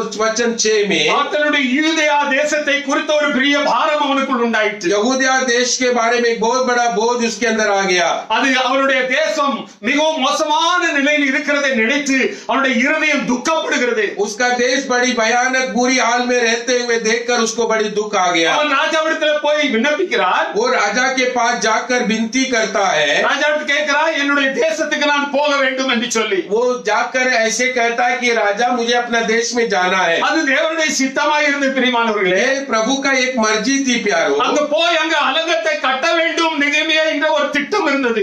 उसका एक अंदर इच्छा था कि जाकर वहां वो दीवार को बांधना है।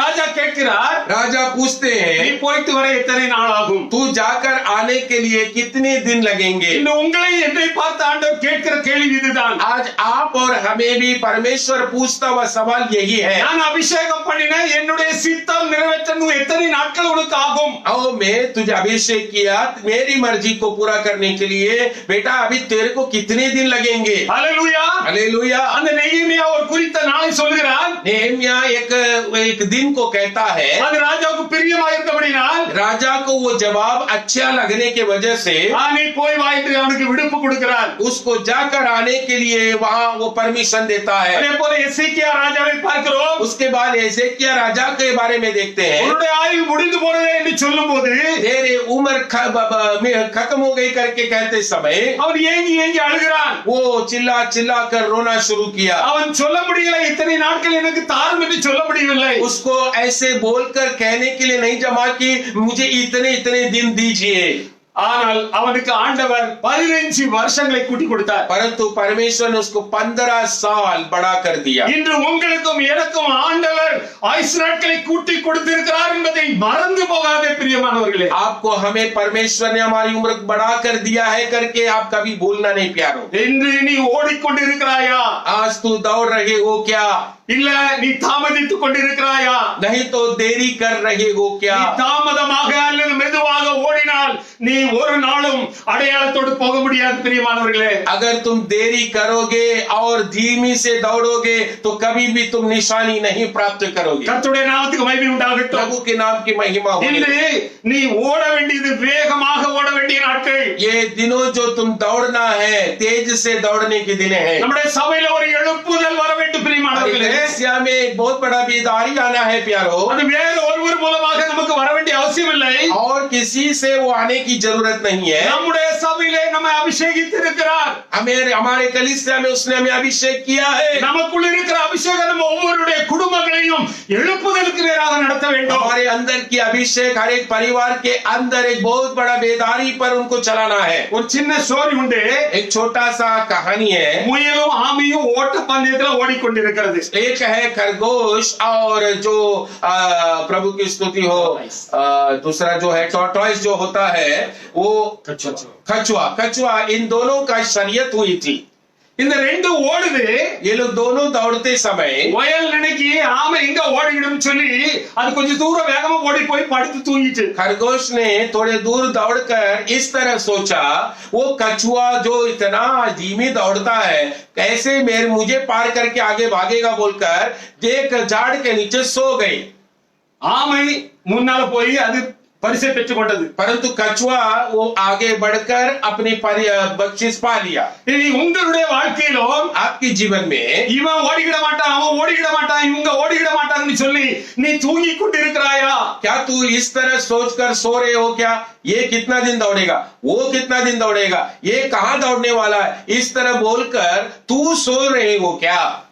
ஒரு சின்ன எக்ஸாம்பிள். एक छोटा उदाहरण, பாகிஸ்தானும் இந்தியாவும் கிரிக்கெட் விளையாடுறது பார்ப்போம். पाकिस्तान भारत का क्रिकेट को हम खेलते समय देखते, वो लोग खेलते समय हम देखते हैं। இந்த ரெண்டு தேசங்களுக்கும் கிரிக்கெட் விளையாட பயங்கர ஒரு பெரிய யுத்தம் நடக்கிற மாதிரி தான் எல்லாருக்கும் நினைப்பு. ये दोनों देश का जब क्रिकेट होता है तो बड़ा युद्ध के समान ही सब लोग उसको देखते हैं। இந்தியாவிலே இந்த பாம்பே பட்டணத்திலே வான்கடை ஸ்டேடியத்தில் நடக்கின்ற வைத்துக் கொள்வோம். अभी मुंबई में वानखेड़े स्टेडियम पर ये स्पर्धा, ये क्रिकेट का प्रोग्राम चलता है, समझ लीजिए. இந்திய வீரர்களுக்கு பயங்கரமான ஒரு சப்போர்ட் இருக்கும். भारत के सारे वीरों को, खिलाड़ियों को बड़ा सपोर्ट रहता है. ஒரு தோத்து போகிற ஒரு சூழ்நிலை இருந்தா கூட ரசிகர்கள் அவர்களை கை தட்டி ஆர்ப்பரித்து உற்சாகப்படுத்துவார்கள். वो लोग हारने जैसे स्थिति में आएंगे तो भी उनके सारे उनके प्रेमियों हाथ ताली बजाकर उत्साहित करने की कोशिश में लगेंगे. ஆனா பாகிஸ்தான் அது ஒரு பெரிய பின்னடைவாக இருக்கும். परंतु पाकिस्तान को वो विषय बहुत नाराजगी विषय बनेगा. காரணம் என்ன? அவங்களை யாருமே உற்சாகப்படுத்த யாருமே இல்ல. क्योंकि उनको उत्साहित करने, प्रोत्साहित करने के लिए कोई नहीं रहेंगे. அதனால அவங்க என்ன செய்ய மாட்டாங்க? இந்த இந்திய ஜன ரசிகருடைய சத்தத்தை காதில கேட்கவும் மாட்டாங்க, கண்ணால அவங்கள பார்க்கவும் மாட்டாங்க. इसलिए वो लोग खेलते समय इस तरह कानों को और वो लोग आंखों को बंद जैसे उस पर ध्यान न देने के जैसे काम खेलते रहेंगे. இன்று நாமும் அப்படித்தான் பிரியமானவர்களே. हम भी इसी तरह प्यारो, நம்ம கூட இருக்கிற குடும்பத்தார் நம்மளை உற்சாகப்படுத்த மாட்டாங்க. हमारे संग में रहने वाले हमारे परिवार हमें उत्साहित नहीं करेंगे. யாருமே இந்த உலகத்துல உங்களை உற்சாகப்படுத்த மாட்டாங்க. कोई भी ये दुनिया में हमें उत्साहित नहीं करेंगे. இதுக்கிடையில சத்துரு வேற நம்மள வந்து என்ன செய்வான்? इसके बीच में दुष्ट शक्तियां क्या करेगा? துக்கப்படுத்துவான். हमें और भी दुख देगा. அநேகர் சொல்வாங்க இவன் ஓடிடவே மாட்டான். अनेक लोग बोलेंगे अरे ये दौड़ ही नहीं पाएगा. இவன் ஓடினாலும் ஜெயிக்கவும் மாட்டான். अगर ये दौड़ेगा तो कभी ये बढ़ेगा भी नहीं. பிசாசு சில நேரங்களில் போராட்டத்தை கொடுப்பான். शैतान कई समय पर इस प्रकार का कहीं तुम्हें उपद्रव देगा. சில வியாதிகள் வரும். कई बीमारियां आएंगे. எந்த சூழ்நிலை வந்தாலும் कोई भी स्थिति भी आने दो, நம்முடைய ஓட்டம் என்ன செய்யக்கூடாது? தடபடக்கூடாது பிரியமானவர்களே. हमारा दौड़ क्या नहीं होना चाहिए, रुकना नहीं चाहिए. ஹல்லேலூயா, हालेलुया. நீங்க ஓட்டத்துல ஓடி ஜெயம் பெற வேண்டும், அதுதான் தேவனுக்கு சித்தம். दौड़ में जय पाना है, यही प्रभु की मर्जी है. இன்னைக்கு ஆண்டவர் விரும்புகிற காரியம், परमेश्वर आज चाहता हुआ बात है நம்முடைய வாழ்க்கையில हमारे जीवन நீ में, எப்படிப்பட்ட ஓட்டத்தை ஓடிக்கொண்டிருக்கிறாய்? किस प्रकार का दौड़ को दौड़ते हो. ஒரு வசனம் எடுத்து வாசிங்க. एक वचन को लेकर पढ़ेंगे. 2 ராஜாக்கள் दूसरी राजाओं की पुस्तक 4 அதிகாரம் अध्याय 4 24 வசனம். उसका 24वां वचन.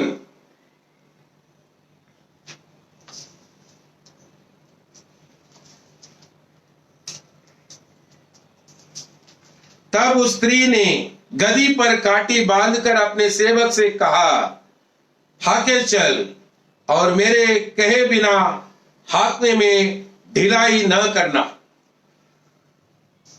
தமிழில் வாசிக்கிறேன். तमिल में पढ़ता हूं.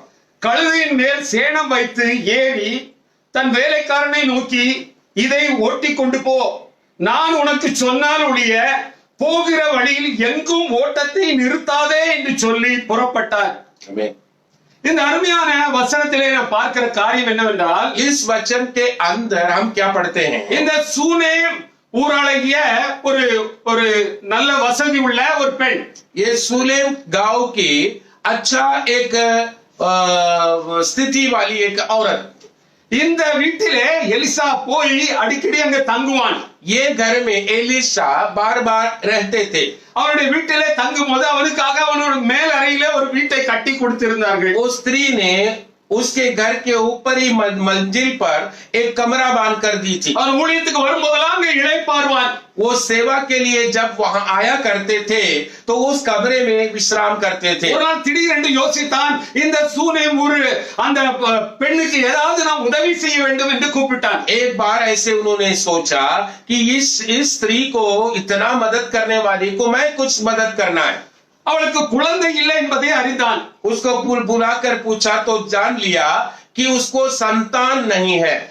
அவளுக்காக ஜெபம் பண்ணி அவளுக்கு ஏற்ற ஒரு உற்பத்தி காலத்திலே அவளுக்கு ஒரு குழந்தை பிறந்தது. उसके लिए उसने प्रार्थना की तो ठीक समय पर उसको संतान मिला. அந்த பிள்ளை வளர்ந்தது. वो बच्चा बढ़ गई. திடீரென்று ஒரு நாள் அந்த பிள்ளை நோய்வாய்ப்பட்டு இறந்து போனது. अचानक वो बच्चा को एक दिन बीमार आई और वो मर गया. அந்த பிள்ளையை கொண்டு போய் அந்த மேலறையிலே அவர் எலிசா தங்குகிற அறையிலே வைத்து கிடத்தி விட்டு அதை பூட்டி விட்டு அவன் ஒரு வேலைக்காரனை கூட்டிக் கொண்டு அந்த கழுதையின் மேல் வேகமாக போகிறான். उसने उस मरे हुए बेटे को ऊपर की मंजिल के कमरे में, उस प्रभु के दास को बनाया हुआ कमरे में उसने पलंग पर लेटाकर कमरा बंद करके अपने गधे को लेकर एक नौकर के साथ रवाना हुई. அந்த வேலைக்காரனை பார்த்து இதை சொல்லுகிறதா இந்த வசனம். उस नौकर को देखकर वो जो कहती है वही है जो हमने वचन में पढ़ा। வழியில யாருகிட்டயும் நீ பேசாத. तू जाता हुआ रास्ते में किसी से भी तू मत बात कर। யாராவது உன்ட பேசினான்னு பேச்சு கொடுக்கவும் செய்யாத. और कोई तुझसे बात करने को चाहे तो उनसे तू बात नहीं चलाना। நான் சொல்லும் வரைக்கும் நீ ஓட்டத்தை நிறுத்தாதேன்னு சொன்னா. और मैं जब तक ना बोलूं तब तक तू ये यात्रा को रोकना नहीं। இன்னைக்கு உங்களை என்னை பார்த்து ஆண்டவர் கேட்கிற கேள்வி இதுதான். आपसे हमसे प्रभु यही बात को सवाल करके पूछते हैं। நான் ஓடுறதுக்கு உன்னை வச்சேன். मैंने तो तुझे दौड़ने रखा है। அவர் ஏன் ஓட்டத்தை நிறுத்தினார், இவர் ஏன் ஓட்டத்தை நிறுத்தினார்னு சொல்லி நீ ஓடாம இருக்கிறது என்ன?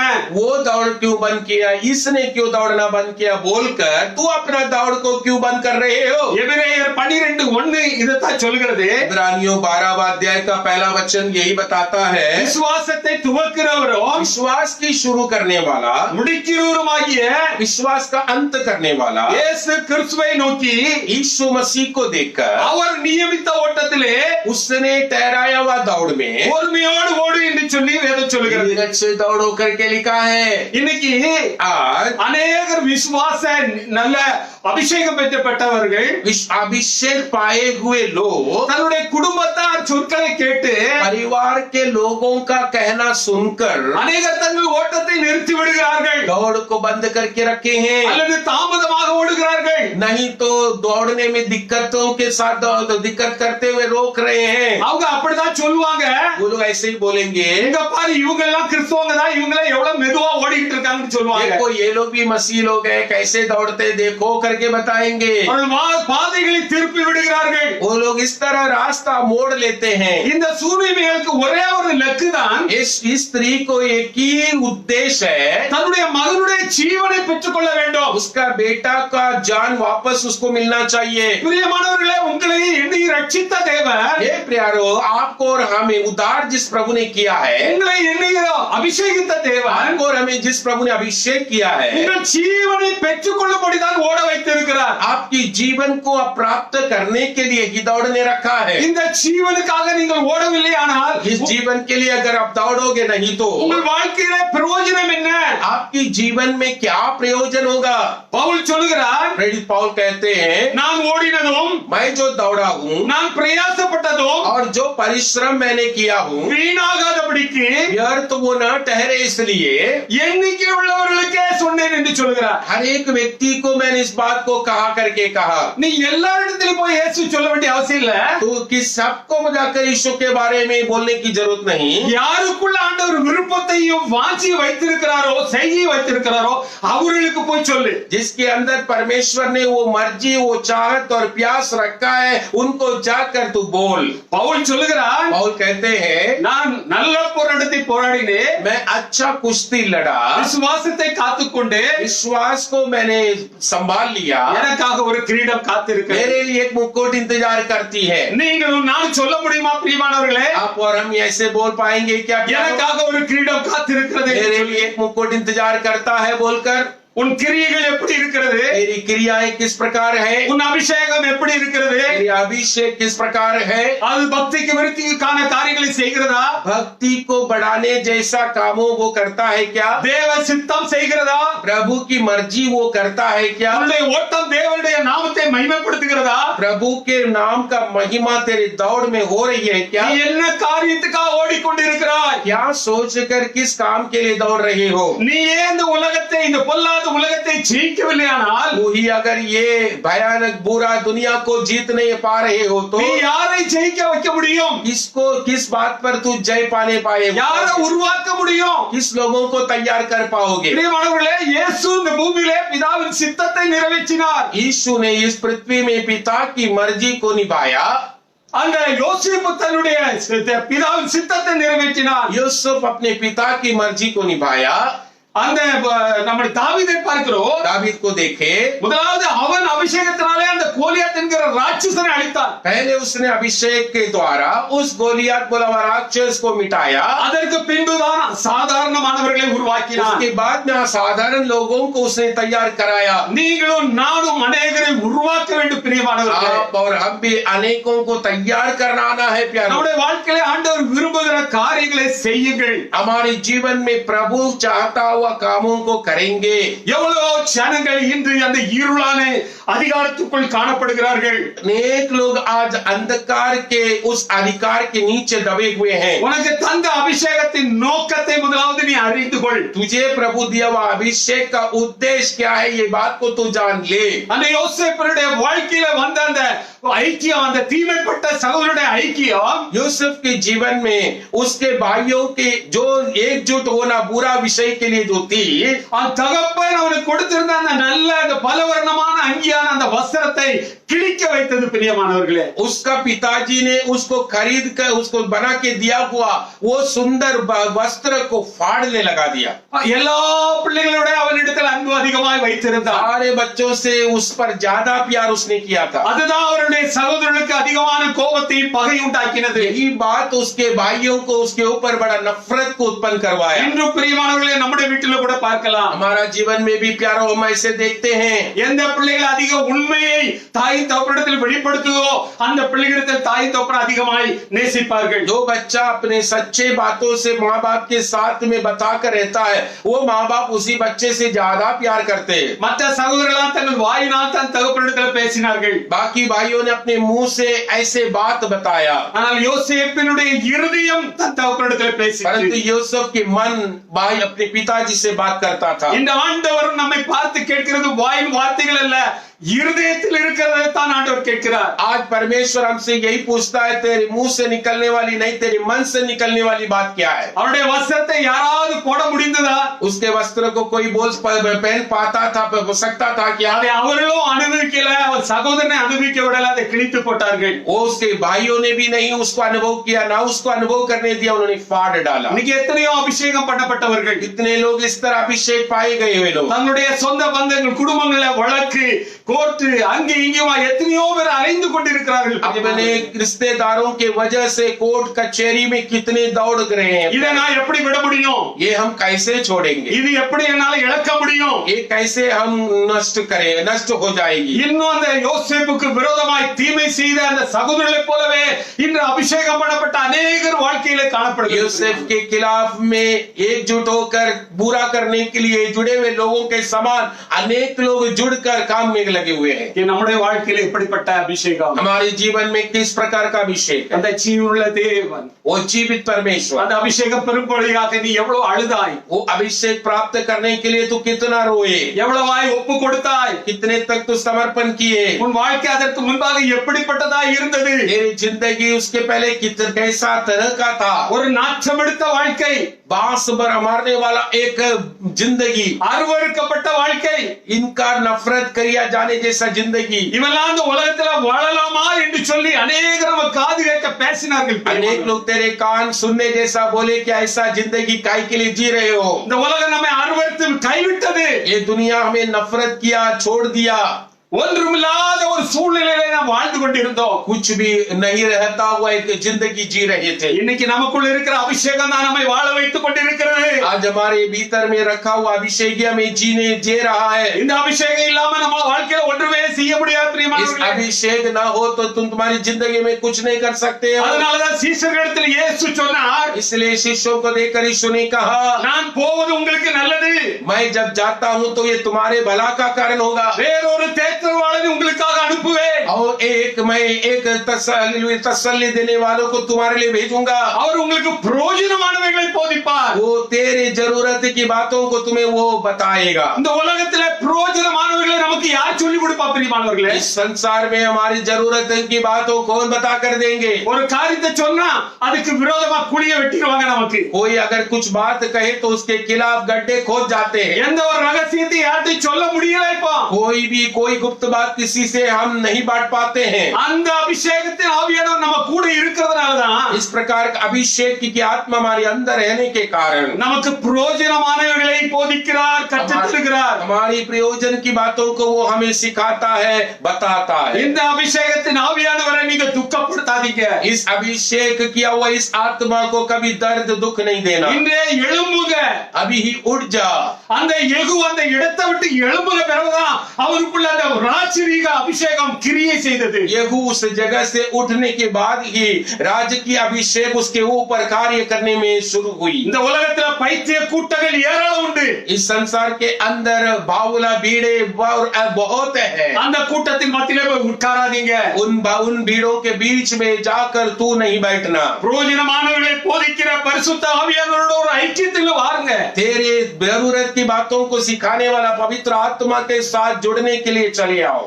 நாம் நம்முடைய வாழ்க்கையில பெரிய காரியங்களை எதிர்பார்க்க வேண்டும். हमारे जीवन में बड़े बातों की हम प्रतीक्षा जरूर करना है। கடைசியாக ஒரு வசனத்தை சொல்கிறேன். आखिर में एक वचन को बताना चाहता हूँ। 2 சாமுவேல் दूसरी सामुएल की पुस्तक 18 அதிகாரம் 18वां अध्याय 21 22. 21 और 22। तब योआब ने एक खुशी से कहा, जो कुछ तूने देखा है वह जाकर राजा को बता दे। वह खुशी योआब को दंडवत करके दौड़ गया। फिर सादोक के पुत्र अहीमास ने दूसरी बार योआब से कहा, जो हो सो हो, परंतु मुझे भी खुशी के पीछे दौड़ जाने दे। योआब ने कहा, हे मेरे बेटे, तेरे समाचार का कुछ बदला न मिलेगा, फिर तू क्यों दौड़ जाना चाहता है? யோவாப் கூஷியை நோக்கி, நீ போய் கண்டதை ராஜாவுக்கு அறிவி என்றான். கூஷி யோவாபை வணங்கி ஓடினான். சாதோக்கின் குமாரனாகிய அகிமாஸ் இன்னும் யோவாபை நோக்கி, எப்படியானாலும் நானும் குஷியின் பிறகாலே நானும் ஓடட்டுமே என்று திரும்பி கேட்டதற்கு, யோவாப், என் மகனை சொல்லும்படி உனக்கு நல்ல செய்தி இல்லாதிருக்கையில் நீ ஓட வேண்டியது என்ன என்று கேட்டார். பிரியமானவர்களே, இங்கே ஒரு சம்பவம் நடக்கிறது. एक संभव इधर हो रही है। தாவீது தன்னுடைய மகனாகிய அப்சலோமுக்கு பயந்து அந்த வனாந்தரத்திலே போய் இருக்கும்போது, दावीद राजा अपना बेटा अब्सलोम को डर कर वहां एक जंगल में छुपकर वो रहने के समय में அவனுடைய ராணுவத்துக்கும் அப்சலோமுடைய ராணுவத்துக்கும் யுத்தம் நடக்கிறது. उसकी सेनाओं को अब्सलोम की सेनाओं के बीच में एक युद्ध होता है। அங்கே அப்சலோம் கொல்லப்படுகிறார். अब्सलोम उस युद्ध में मार डाला जाता है। இந்த செய்தியை கொண்டு போக வேண்டும். ये खबर को लेकर जाना है தாவீதினிடத்திலே, दावीद के पास। அப்போ முதலாவது யோவாப் படைத்தளபதி அந்த கூஷியை அனுப்புகிறான். तब योआब जो सेनापति है वो उस खुशी को भेजता है। இரண்டாவதாக சாதோக்கின் குமாரனாகிய அகிமாசு சொல்கிறான், நானும் ஓடட்டுமே என்று கேட்கிறான். सादोस के पुत्र अहीमास जो है वो भी कहता है मैं भी जाता हूँ। ரெண்டு பேரும் ஓடுகிறார்கள். दोनों दौड़ते हैं। खुशिயை விட முந்தி அகிமாஸ் ஓடுகிறான். खुशी के दौड़ से भी अहीमास जरा तेज दौड़कर आगे जाता है। அவன் போய் ராஜாவிடத்தில் நிற்கும்போது, वो दौड़ के राजा के पास खड़ा होते समय ராஜா கேட்கிறார், என்ன செய்தி? राजा पूछते हैं क्या खबर है? அங்க ஏதோ ஒரு சந்தடி நடந்தது, எனக்கு என்னன்னு தெரியாது என்று சொல்கிறார். उसने कहा उधर कुछ तो हुआ है, क्या है करके मालूम नहीं। இவங்கிட்ட செய்தி இல்ல, इनके पास समाचार नहीं, இவங்கிட்ட அடையாளம் இல்ல, इनके पास निशानी नहीं। இவன் வேகமா ஓடினவன் தான். ये लोग दौड़ने तेज दौड़े थे। இரண்டாவது குஷி ஓடி வருகிறார். दूसरा खुशी दौड़ कर आता है। அவன் வரும்போது அவன் ராஜாவிடத்தில் செய்தியை சொல்லுகிறார். वो आता है राजा के पास आकर खबर देता है। பிரியமானவர்களே, இந்த காலவெளியில ஆண்டவர் உங்களுக்கு சொல்கிறது என்னவென்றால், इस बोर के वक्त में परमेश्वर आपसे क्या बताना चाहते हैं? நீ ஒரு செய்தி இல்லாம ஓடி என்ன பிரயோஜனம்? कोई संदेश के बिना दौड़ कर क्या फायदा तुझे? எல்லாரும் அபிஷேகத்துல துள்ளுறாங்க, அபிஷேகத்துல நடக்கிறாங்கன்னு சொல்லி நீனும் ஒரு नाटक नடிச்சேன்னா, अगर सब लोग अभिषेक में जाते हैं, दौड़ते हैं, नाचते हैं बोलकर तू भी उनके जैसा नाटक रूप में सब करने को जाओगे तो முடிவிலே உன்னிடத்துல செய்தி இருக்காது. आखिर में तेरे पास कोई संदेश नहीं रहेगा। ஆனா மெல்ல ஓடி பதமா ஓடி பொறுமையா ஓடி வருகிறவங்கள்ட்ட செய்தி இருந்தது. परंतु धीमी से और सही रीति से दौड़ने वाले के हाथ में समाचार था। செய்தி இல்லாம ஓடினா, वो बिना खबर से दौड़ा, உனக்காக நித்திய நகரம் இருக்கிறது, तुम्हारे लिए नित्य नरक है। நீ செய்தியோட ஓடினால் तू खबर लेकर दौड़ोगे, உனக்காக ஒரு சிங்காசனம் வைக்கப்பட்டிருக்கிறது. तेरे लिए एक सिंहासन रखा गया है। கூஷி என்றால், खुशी क्या कहा? அவன் ஒரு எத்தியோப்பியன். वो एक इथियोपिया के लोग व्यक्ति है। ரொம்ப கருப்பா இருப்பான், बहुत काला था, அழகில்லாதவன், वो बदसूरत था। இன்னைக்கு ஆண்டவருக்காக आज परमेश्वर के लिए அவருடைய சித்தம் நிறைவேற்றும்படியாக उसकी मर्जी पूरा करने के நீ लिए உபவாசத்தோடும் उपवास के साथ, கண்ணீரோடும் आंसुओं के साथ அழுகையோடும் और रोना के साथ புலம்பலோடும் और विलाप के साथ அலாபிரிய தவிப்போடும் और बड़ी चाहत के உன் साथ சரீரத்தை ஒடுக்கி तेरे शरीर को काबू में लाकर உன்னுடைய எல்லா அலங்காரத்தை இழந்து तेरे सुंदरता को नष्ट करके நீ ஓடுவாயானால் दौड़ोगे तो நிச்சயமா உன் கையில செய்தி இருக்கும். निश्चय तेरे हाथ में खबर होगा। ஆனா அந்த சாதோக்கின் குமாரனுக்கு அகிமாஸ்க்கு பேர் என்னன்னா, परंतु सादोस का पुत्र अहीमास का नाम क्या है? சாதோக்கு அர்த்தம் நீதி உள்ளவன். सादोक का मतलब धर्मी है, ஆனா परंतु அகிமாஸ் என்றால் अहीमास के मतलब பகை, விரோதம், கோபம். ओ झगड़ा, विरोध और गुस्सा। இப்படிப்பட்டவர்கள் ஓடினா உங்க கையில ஒன்னும் செய்தி இருக்காது பிரியமானவர்களே. इस प्रकार के दौड़ में दौड़ोगे तो तुम्हारे हाथ में समाचार नहीं रहेगा। நீ உன் வாழ்க்கையில பகையும் விரோதத்தையும் கோபத்தையும் வைத்துக் கொண்டு ஓடினா உன் ஓட்டம் வெறுமையாக முடியும் பிரியமானவர்களே. तेरे जिंदगी में गुस्सा, नफरत और आमीन हालेलुया तुम झगड़ा को रखकर दौड़ोगे तो तुम कुछ नहीं पाओगे। நீ இந்த உலகத்திலே अनेक காரியங்களை தேவனுக்காக இழந்து அவருடைய சித்தத்தின்படி ஓடுவாயானால் நிச்சயமாக உனக்கு ஒரு கிரீடம், ஒரு சிங்காசனம் தரப்படும். परमेश्वर के लिए अनेक बातों को तुम नष्ट समझकर वो तुम खोए हुए होकर दौड़ोगे तो तुम परमेश्वर के लिए बहुत कुछ आशीष तुम पाओगे। இயேசு தம்முடைய வாழ்க்கையிலே எல்லாவற்றையும் இழந்தார். यीशु अपने जीवन में सब कुछ खोया, தம்மை தாமே வெறுமையாக்கி अपने आप को शून्य करके சிலுவை பரியந்தம் தம்மை தாழ்த்தினார். क्रूस की मृत्यु तक अपने आप को नम्र किया। அதனால்தான் எல்லா நாமங்களிலும் மேலான நாமம் அவருடைய நாமமாய் மாறிச்சு. इसलिए सारे नाम से बड़ा है उसका नाम। நீ எதை இழப்பாயோ तू जो खोगे 100 மடங்காய் தர அவர் விருப்பமுள்ளவராய் இருக்கிறார். 100 पट वो तुझे देने के लिए चाहने वाला है। அருமையான வேளையிலே एक प्यारे समय में நீ உருவாக்கும்படி அழைக்கப்பட்டவன். तू बनाया जाने के लिए बुलाए गए वे लोग, ஜீவ ரட்சணை செய்யும்படி அழைக்கப்பட்டவள். जानों को बचाने के लिए बुलाए गए वे लोग हैं। பாவத்தில் இருக்கிற ஜனங்களை விடுவிக்க அழைக்கப்பட்டவள். पाप में रहने वाले लोगों को छुड़ाने के लिए बुलाए गए वे, இருளின் அதிகாரத்தில் இருக்கிறவர்களை விடுதலையாக்க அழைக்கப்பட்டவள். अंधकार के अधिकार के नीचे दबे हुए लोगों को वहां से छुड़ाने के लिए बुलाए गए वे, மரண பயத்திலே காணப்படுகிற பிள்ளைகளை விடுவிக்க அழைக்கப்பட்டவர்கள். मृत्यु की भय में दबे हुए लोगों को छुड़ाने के लिए बुलाए गए இந்த वे, பொல்லாத பிரபஞ்சமாகிய இந்த உலகத்தில் இருந்து ஜனங்களை விடுவிக்க அழைக்கப்பட்டவர்கள். इस बुरा दुनिया के अंदर फंसे हुए लोगों को छुड़ाने के लिए बुलाए गए वे। எழும்பு பிரியமானவர்களே, उठ प्यारो, நம்முடைய சபைக்கு ஒரு பிரயோஜனமுள்ள பாத்திரங்களாய் மாறுங்கள். कलीसिया के लिए उपयोगी पात्र बनकर बदल जा। இந்த வார்த்தைகளின் மூலமாக உங்களையும் உங்கள் குடும்பங்களை கர்த்தர் ஆசீர்வதிப்பாராக. इन वचनों के द्वारा आपको आपके परिवारों को परमेश्वर आशीष करे। ஆமென். आमीन। आइए हम प्रार्थना करें। हमारा प्रेमी परमेश्वर स्वर्गीय पिताजी, हम हमारे दौड़ को हम बिना कोई खबर न बिना निशानी से दौड़ना उचित नहीं है करके हमने देखा प्रभु। हम किस प्रकार दौड़ना है, किस प्रकार नहीं दौड़ना है और दौड़ते समय कैसे दौड़ना है, इन बातों को देखने के लिए, पढ़ने के लिए, सीखने के लिए, समझने के लिए तूने हमें सहायता किया। इसलिए आज इस संदेश को जब भी लोग सुनेंगे अपनी दौड़ को जरा परख कर देखने के लिए उन्हें सहायता कर। दौड़ न दौड़ने वालों के लिए भी प्रभु जी ये संदेश उन्हें दौड़ाने वाला बनाने दे प्रभु जी। ओ स्वर्गराज में भी लोग एक अच्छा बख्शिश पाने जैसा ओ प्रभु हालेलुया खबर के साथ, निशानी के साथ दौड़ने वाले व्यक्ति बनकर उनका दौड़ व्यर्थ न होते हुए, उनका दौड़ के कार्य में नरक में न पहुंचते हुए परमेश्वर की ओर ताकते हुए दौड़ने वाले व्यक्ति बनकर उनका दौड़ पूरा करने की कृपा तू देना प्रभु जी। कई दौड़ों की हालेलुया विषय के बारे में हमने देखा प्रभु, हर एक दौड़ के अंदर एक बड़ा संदेश, एक बड़ा हालेलुया प्रभु जी हमें करने के लिए निर्णय लेने के विषय को उसमें तो हालेलुया बता रहा है प्रभु। उन बातों को हम समर्पण करते हुए, अंगीकार करते हुए तेरे चरणों में आते हैं प्रभु। प्यारे पिता, एक भाई बहनों को ये संदेश एक नया स्वरूप के अंदर परिवर्तित करने की कृपा प्रभु करे करके हम प्रार्थना करते हैं प्रभु जी।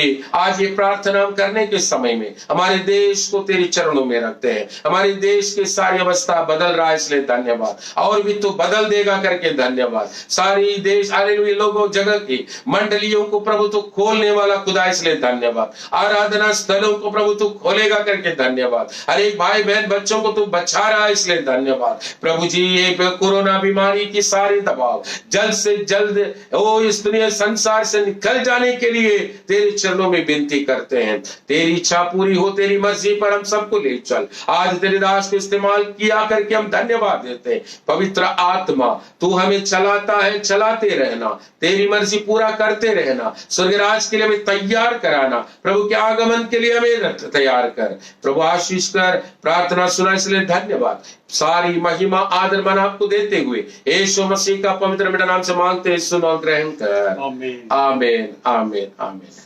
प्रभु हम सबको आशीष करे। इस वचन को सुने हुए आप अनेकों को बांटिए, शेयर करिए। प्रभु आप सबको आशीष करे। आमीन आमीन। धन्यवाद।